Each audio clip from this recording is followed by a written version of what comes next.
For this module on manual health, we're going to work on basic standing postures, postures that promote stability. So you should be all warmed up. You should have already done your warm-up so that your body will be ready and you won't experience any injury in performing these postures.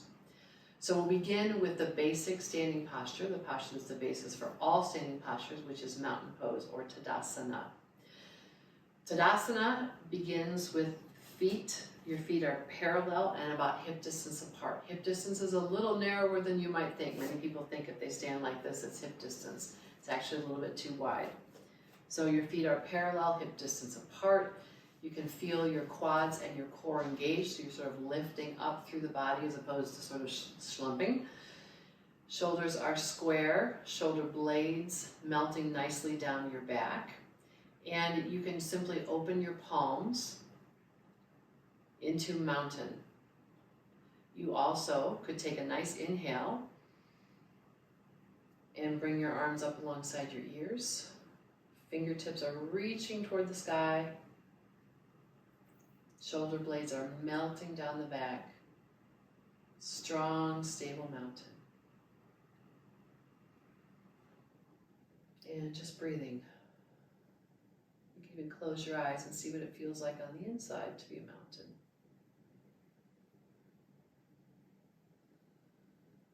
You might notice you're swaying a little bit when you do that. It's a little bit of a challenge from a balance perspective to stand in mountain with your eyes closed.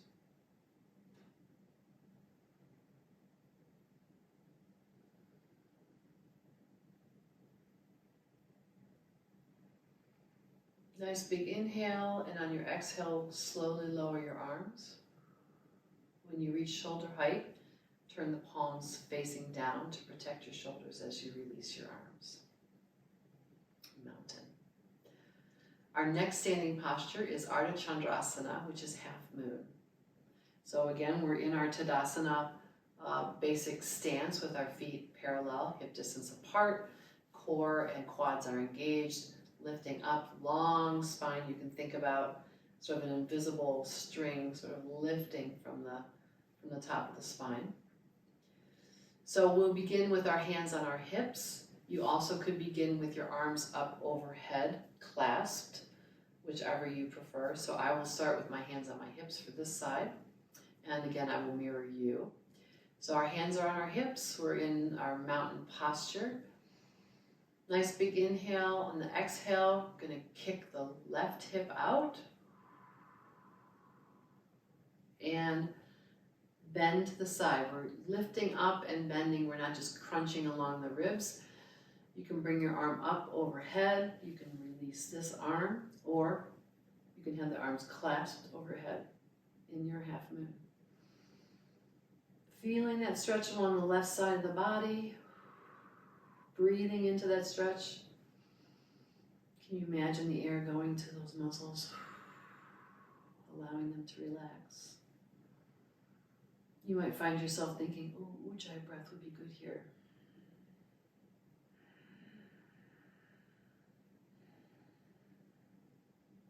And on your next inhale,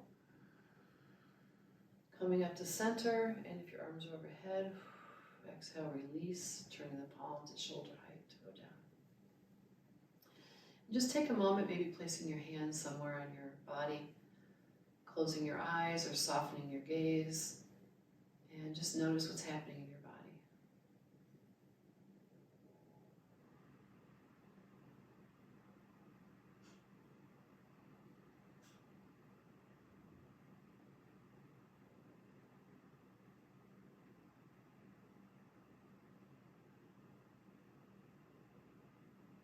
And when you're ready, you can open your eyes. What I often notice in a posture like that, where there are two sides, is the other side is saying, do me, do me. So here we go. So again, you could start with your hands on your hips, or you could bring your hands overhead. Nice big inhale, and this time we'll kick the right hip out, and exhale over to the left side. Breathing into that right side. Arching like the half moon.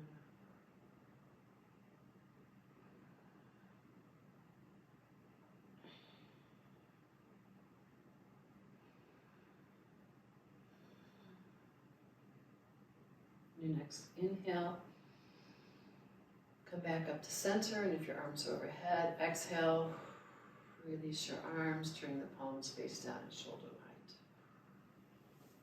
All right. Our next posture also begins with our Tadasana base, so our feet are still hip distance apart and parallel.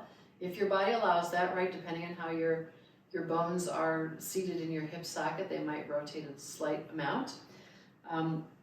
We're going to move into chair, and I think I'll turn sideways so you can see that a little bit better. So I'm in my Tadasana posture, shoulder blades down my back. Again, we can begin with our hands on our hips, or you can bring your arms up overhead to begin. I'll start with my hands on my hips to show you that. So we're going to take a nice big inhale, and exhale. We're just going to sit back in our imaginary chair. So you can keep your hands here. You can play a little bit with where your hips are. So you see what happens if you lean back on your heels a little bit. If you come forward on your toes, that might stretch your knees, so be careful. If it's uncomfortable in your back, you can tuck your tailbone a little bit more. You can reach your arms out alongside your ears and see how that feels. That might be a lot for your shoulder muscles to engage in that way. You can also bring your arms behind you. Again, that's going to change your balance. But just breathing here in chair.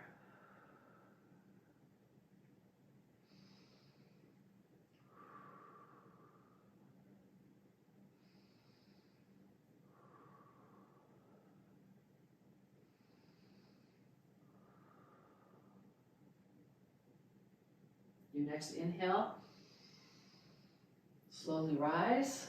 Exhale, arms can release down.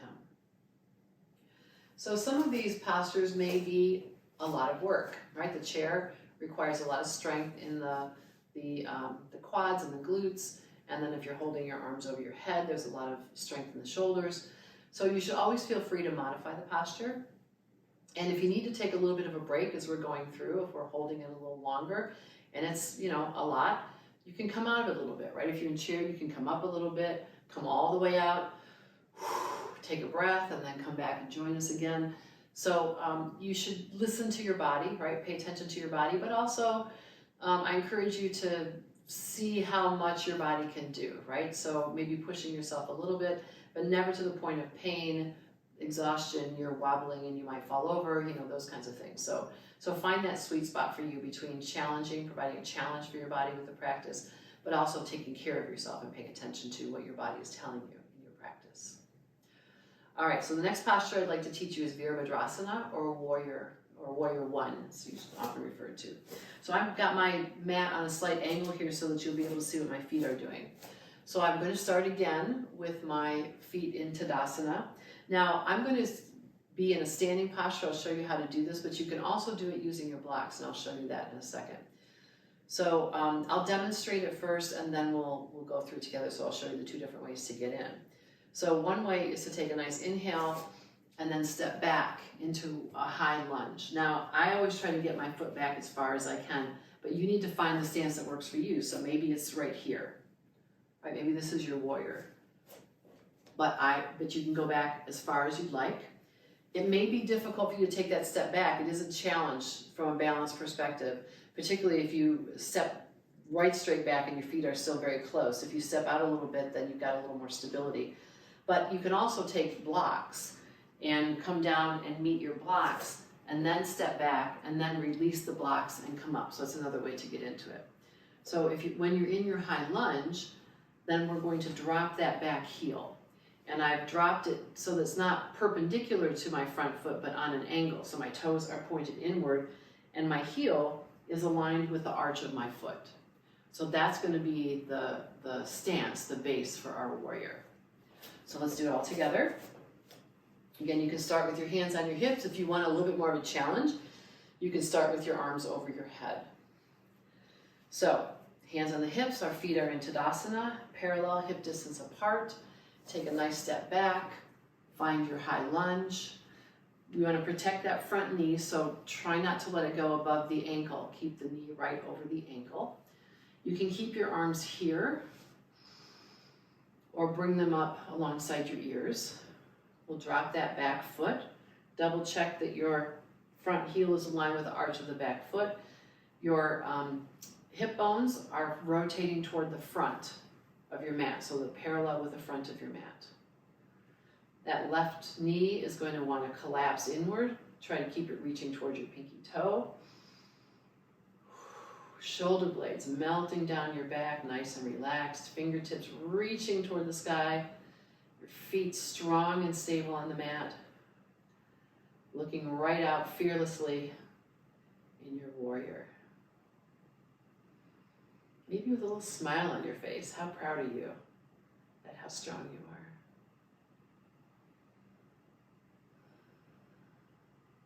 All the things you can do. You might feel a tendency to want to lean forward. Try to keep straight up. Rib cage right over your pelvis. Okay, so let's start with releasing that back heel. Let it rise up back into high lunge. And if your arms are up, you can keep them here or you can bring them back down to your hips. We'll take a nice inhale and step forward.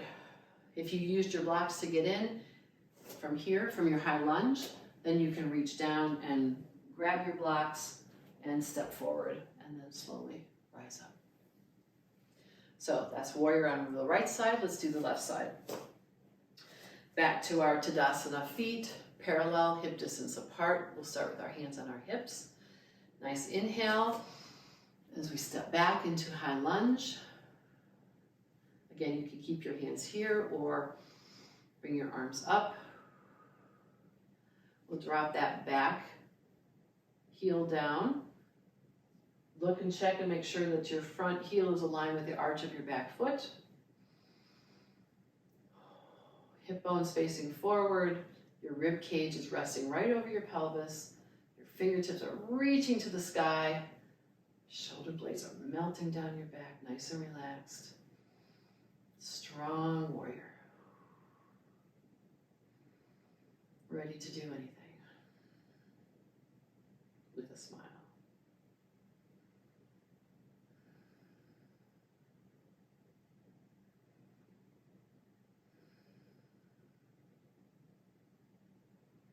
When you're ready, you can release that back heel. If you want a little extra challenge, you can keep your arms up or you can bring them back to your hips if they've been up. Next inhale, step forward, exhale, release your arms if they're still up. Okay. Our last standing posture today is going to be Vrikshasana or tree posture. Now, this is a balanced posture, so it is a little bit more challenging. But we are going to start in the same way we do with all of our other standing postures, which is our Tadasana feet. So hip distance apart, parallel, feet are parallel. Feel the strength in your thighs and in your core, so you're standing nice and strong, nice and tall. Spine is long. We'll start with our hands on our hips, and we will pour all of our weight into our left foot so that our toe is just touching the mat I'm mirroring you, this is your right foot. All of our weight into our right foot so the toe of our left foot is touching the mat. Now for some people, balance is a real challenge. And so this might be sort of playing with letting go here and then catching yourself whenever you need to. This might be enough of a challenge for you. So that's fine, you can stay right here in tree. You have choices in terms of where you can go from there though if you want more of a challenge. So you could have your foot here alongside your ankle. You could put it alongside your calf. You could bring it to the inner thigh. You can bring it across the thigh. So those are your choices. Whatever you do, don't put it right up against your knee. It's always very tempting because the knee has got that sort of roundness to it, and then there's the arch of the foot, but you are of course pushing the knee in a direction it's not supposed to bend sideways. So it's too much stress on the knee to put the foot right there, even though it feels like a great idea. So we're here, we're just balancing with our toe. You decide what your tree is going to look like today. And it might not look the same as it did yesterday, or it will tomorrow, but you decide where you want to be. So in order to maximize your chance of success with balancing, it's good to have a focal point or a drishti. So you could focus right out in the distance in front of you. You could also look to a spot about 6 or 8 feet in front of you on the floor. but something that's not going to distract you. If you're looking at me and I'm wobbling, that might cause you to lose your own balance. But just remember that this is a practice, right? We're practicing. So if you fall out, and I might do that, we'll just come back in it. Take a moment, gather yourself, and come back in it. So you can sort of rest your hand on your core or your heart if you like, or on your hip, right? Keep it on your hip. Or you can bring your arm up and be a tree, your expression of a tree, whatever your branches look like today. And just breathe.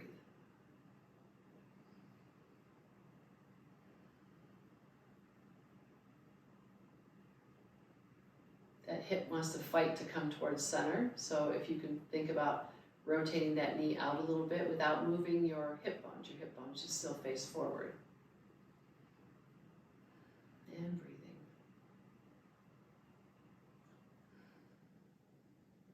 Nice big inhale. Exhale. Just let it all go. And again, we'll take a moment here just to pause and maybe place a hand on your core or your abdomen or your heart. Close your eyes or soften your focus and just notice what's happening in your body.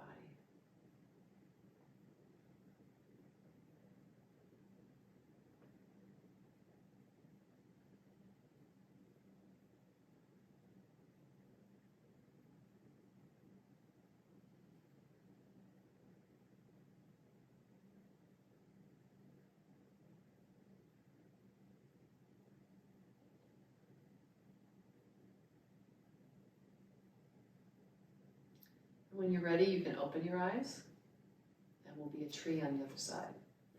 So we'll start again, Tadasana feet, parallel, hip distance apart, strong quads, strong core, long spine, relaxed shoulder blades.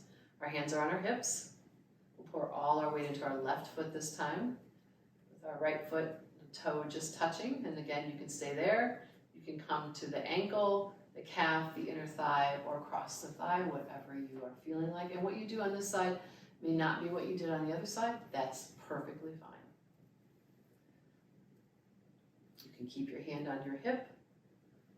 You can stabilize in your core if you like, or you can bring your arms up and be the branches of a tree.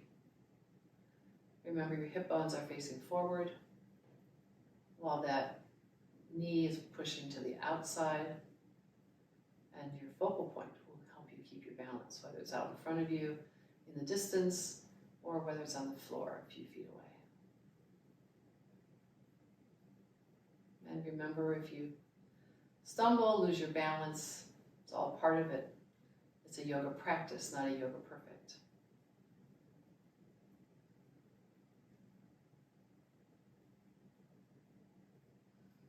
Just breathing.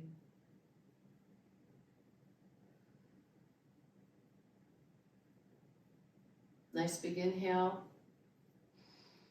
and exhale, let it all go.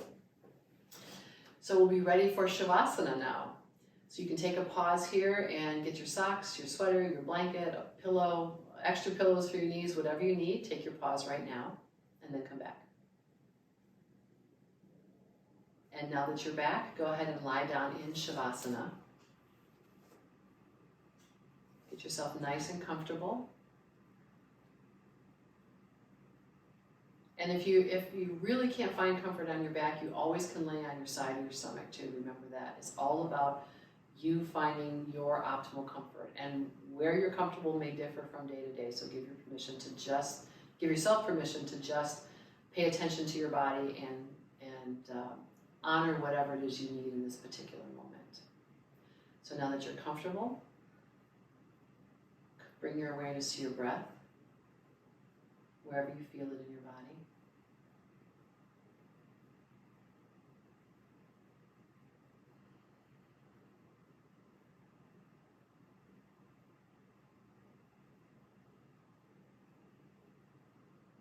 And as you're noticing your breath, can you also feel how strong your body is? How strong it was in our practice today.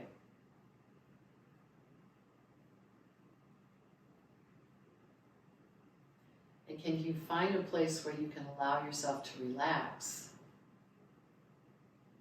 even as you are strong? Can you just relax?